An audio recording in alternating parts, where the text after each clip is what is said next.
联合国秘书长昨发表年终谈话，伊讲明年2024会是重建信心、恢复希望的一年，和全球合作做伙来解决冲突甲气候变迁的问题。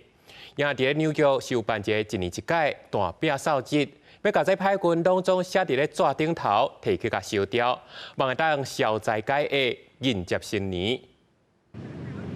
Let's say goodbye to this.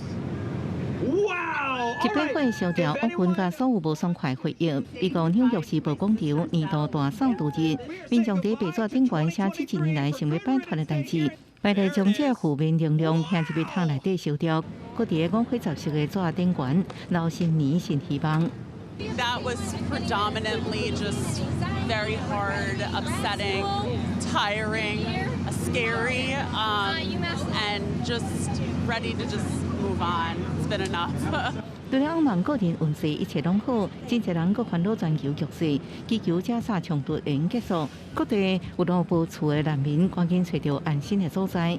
Even with the immigrants here in New York, I pray that there's some type of settlement that comes with that, and everybody can just have what they need. I wish an end to the war, all wars, both, it's just horrible what's going on.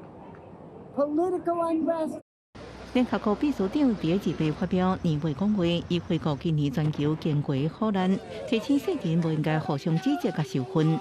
2024 must be a year for rebuilding trust and restoring hope. We must come together across divides for shared solutions. 古提瑞斯特别讲到，即马咧发生的军事冲突、加严嘅气候变迁问题，呼吁新的一年世界应该团结合作，斗阵为和平、永续甲人权努力。公司新闻杨干报道。